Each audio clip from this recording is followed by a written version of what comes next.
Holly Jenka. I am the lead developer of White Knuckle. I do art, programming, level design, all sorts of stuff. I'm Quinn. I am an artist, animator here at Dark Machine Games. I'm also the only dev that rock climbs. I guess I also do level design. Creatures, I do items. creatures, items. But I'm more like a lackey. Holly is like the art director. Peon. I like offer her my things and I'm like, is this good? Do I have approval? And then she either gives me thumbs up or thumbs down. Okay. It's like Caesar. No, she's actually quite nice about it. No, you're making me sound they are one of the best animators I've ever seen, which is why we're like, we've known each other since high school, and I was like, I want Quinn to help with this because they're amazing. So thank you. Yeah. We are Dark Machine Games, and I would say like the backstory to our studio kind of goes all the way back to high school. Jack, who does audio and music and is sort of our general sound designer, me and him have known each other for years and years, and I've known Quinn for years, and we've done game jam games and other things. Internally, we've used Dark Machine since like way back then, for over a decade. And about a year ago, we all actually got together and like, let's just make like an actual game that's bigger than some of the sort of smaller waffling that we've done. I had been working on like a game design doc on a rock climbing game because I had just suffered a spinal injury. So I was like, what if we make a rock climbing game? And then Jack and Holly was like, wait, what if we make it horror? Climbing itself is this sort of scary thing. And we were like, what if we make a game that takes the sort of stress and anxiety from climbing, we mix it with horror, we mix it with like procedural generation, and we make a roguelike about climbing through this terrifying megastructure, trying to escape from this mass of human flesh that tries to eat you. Speed climbing, so it's just speed and climbing and horror. I think they're three separate things. I think it was just what felt good in the playtesting. Yeah. Originally, White Knuckle was going to be a much slower affair, like it was going to happen outdoors, but Holly in her prototyping found a much like funner flow in more speed, and we just kind of leaned into it. We all tried it out, and we were all like, oh yeah, this is the direction we have to go. This is the fun, we got to follow the fun. So the core pillars of White Knuckle are the way that you interact with the world itself. You use each of your hands independently to grab or to use items or to interact with the world around you, right? Left click is your left hand, right click is your right hand. What can we make? Use that unique interaction mechanism to its fullest, right? So every item you use with one hand and then you hammer with another, or you're climbing with one hand and you're doing something with another. All the stuff in the world interacts with that in some way, right? You're getting grabbed by things, you're getting pushed off of stuff. It has to interact with the climbing and the sort of anxiety of falling and the threat that comes from being too slow. You should always be going up. There should never be something that like takes you down. Yeah, it should be the main focus, that there's the sense of constant progression. It's kind of like how Doom has that press forward combat. We're just having press forward climbing.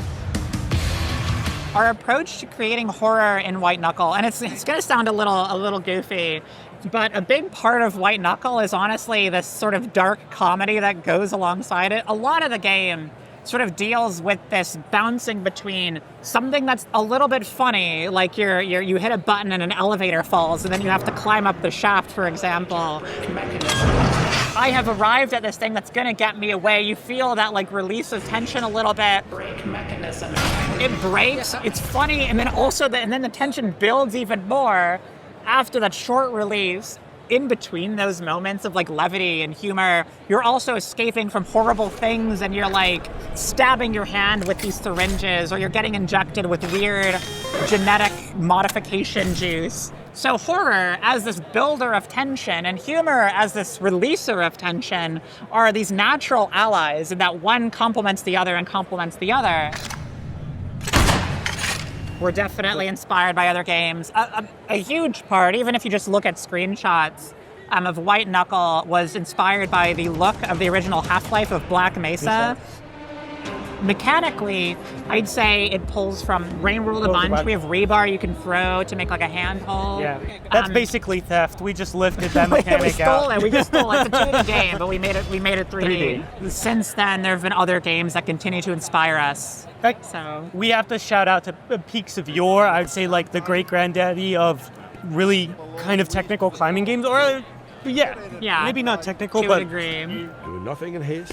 Other types of media that influence White Knuckle are, it's like definitely the book House of Leaves, and just the new weird movement. We love SCP, we love Control, we like new weird. I don't know, it's interesting because it's like all of these things are playing on that sense, right? Of this weirdness, of this sense of unease that permeates their settings, and it's always been interesting to us. I know personally, I do a lot of the creatures. I was inspired by the creature design and interactions of Made in Abyss because of the interplay between the predator, the prey, the things you can use for your own advantage. There's elements of like the manga Blame in there. Just the idea of this massive superstructure, this concrete monolith that you have to escape from, is derived from so many different bits of media that deal with these sort of impossibly large facilities, or these facilities that are absurd in their entirety. We have a lot of influences. Early on, like a year ago when we were starting out this project, I envisioned it as something a little closer to Return of the Obra Dinn by Lucas Pope. Did too. Phenomenal game, right? That uses this sort of one-bit style with stippling to represent the graphics on some older like Macintosh computers from the 90s and 80s. And I was like, I want to do something heavy on the dithering, heavy on that kind of vibe, because we wanted to do a horror game. And the great thing about that style is it kind of blurs what you can see, which makes your imagination kind of fill in some of the blanks. We couldn't go precisely with that style because White Knuckle is a game about like climbing quickly through environments. And you need that clarity. You need a bit of clarity, and that style does tend to obscure some stuff. But we kept the dithering in, and we brought in some other elements of like, PS1 and like Quake 1 and some of the other older games from the era. Yeah. We mixed it with some heavier, like darker lighting and like more like hotspot lighting to really like focus your eye lines and directions to make it really readable. One of the big things that's like a core visual tenet of White Knuckle that we do with all of our levels is that we crank up the ambient occlusion to really give like a good defined line where things meet up. It really helps the readability. You have to like know what to grab. Like it makes these harsh shadows around every object. And then also, the game's core color palette are white, sort of black/gray, and red, right? It's these sort of three colors. And that also comes from like, we want to make it readable, and having a single color that pops out that you can grab, that you should look for, helps so much with the readability as you're trying to speed climb through these environments. It makes me think of this one thing Satoshi Kon said, that the less visual information that he gave someone in a frame, the less frames he had to use for someone to be able to track something. It's about pulling back to the bare essentials to then make it snappy? I don't know, good? Makes it good. Yeah, it makes it good. Readable. Alert. Deep substructure emergency. The setting of White Knuckle, for those unaware, is that you are in Substructure 17, this massive megalithic building underground that has been abandoned for a long time and was previously run by a corporation that did not care about the lives of the people inside of it. The ITAA and the Superstructure Research Authority. And so the game, you're dealing with that. You're hearing these announcements come on, which talk about workers are required to keep working in these circumstances. You finish the tutorial and it tells you do not have PTO, you don't have bereavement, you don't have anything. So much of the sort of larger narrative is built around that, and it ties into the gameplay. The game is about you escaping from the structure, escaping from this feeling of like authoritarianism that surrounds you. It's about trying your best to get out of this situation because everything is so bleak. Behind you is this, again, mass of like human flesh that just wants to eat you, that wants to make you part of it. There's definitely some allegories in there. The game kind of holds its cards to its chest and plays them slowly, where everything it's trying to do, it's not just like It's not saying it immediately, but it's letting you experience it. It's letting you experience some of the politicalness of what it's trying to do on a narrative perspective. We're boiling the frog in our message slowly. Yeah. Yeah. And by the end, it'll be obvious. And it's already obvious if you're paying attention. As a studio, like 2 out of 3 of us are queer, and we're living in the modern era. We're living in this world that feels so terrifying and dystopian sometimes, in a world that sometimes feels like it could slide into this darkness. And so making a game about starting in that darkness, starting in this place that is horrible and finding a way out despite all the odds, I don't know, to me, I find some solace in that. It's like I'm putting my energy, myself into that experience. And it's just such a natural, Ludo narrative that you see in a lot of roguelikes. You see it in Hades, you see it in Returnal. There's just something about it that feels right. When we were designing the inventory system early on, and we wanted to figure out how do we make it fit in with the fact that you still need to read an environment quickly, you need to climb as fast as possible. How do we make it not like a burden for the players who are experiencing it? Originally, the inventory system, every item had different weight, and you see this rebar is heavier than a piton because it's bigger, and it made sense, but gameplay-wise, it kind of sucked. It was like, you have to do all this mental math when you your inventory is full and you're like, I want to pick this up. How many pitons do I need to drop? Whatever. And so we made the decision, what if we just made everything weigh the same? Right? It's just, instead of being a weight system, it's like there's a slot system. Yeah. Right? It decreased the mental load of playing the game. At the same time, the inventory is meant to be a little stressful to use. It's not meant to be mentally taxing. It's meant to be kind of physically taxing, where you open up your bag, you still have to hang on with one hand, and you need to look to where the thing you want to grab and grab it with your other. Felt really good in playing. It felt stressful. It felt anxiety-inducing, but it didn't feel overwhelming. We also felt that it really added to the expression of skill in the game. Yeah, definitely. That getting things out of your inventory is a skillful act. Yeah. We also, we gave players who would have a hard time with that, a little break. That's where the pockets come in. So the pockets, for those who are unaware, you have a pocket, you have a left and right pocket, and you're going to hit a button to pull that item between your left and your right hand. Early on, we didn't have it. We did play testing, and people were like, the inventory is really fun, but sometimes I just want to pull out my hammer. And so they suggested a pocket. We put it in, and we were like, this was the right choice. Yeah.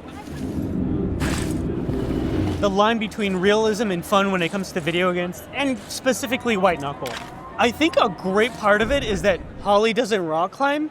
I at the beginning, I wanted something really technical. I'm sorry. No, but so that all that Holly has in her mind is the platonic ideal of what it should feel to be powerful to rock climb. While I, as a rock climber, was I want to do crimps, I want to do presses, I want to blah blah blah blah. Holly was able to be no, we don't need that. That complicates the game. And I looked at a lot of footage of people doing dynos in this, which is a dynamic move. Yeah. Which is they're going quickly in these sort of motions and climbing from point to point. And I realized there's a lot of potential in making a game that focuses on that point to point to point climbing and not necessarily the mechanics of individually what you're doing. Yeah. And so we put a lot in to make sure that climbing was as easy as possible. We wanted the tension to come from having to understand and read a situation quickly, not necessarily from how do I specifically approach this one thing. The thing that makes White Knuckle juicy is how tactile it is, right? And every time you grab a handhold, there is this immediate pull towards it, this immediate feeling that you are moving, and you grab something else, and it has this tactility, this physicality to it, because everything is acting and reacting on the player, right? You throw rebar in the game, and it flings you backwards, and you can use that to do extra high jumps and other things, and everything in the game is built around that idea. of assisting the player in moving, and because there's so much movement involved. We do a lot of work to feed the player information that you're kind of a badass. You don't like open a can of beans. You just Popeyes squunch that thing. Yeah, you have like pills and you just down them all in one go, you know, and everything you do is like that. You slam pitons into the wall and you hammer them in. It's all very physical. It's very immediate and reactive to the player. The climbing sounds in White Knuckle are super crunchy. You grab something, it sounds like it's breaking, like the stone is shattering under your hands. It adds to that juice.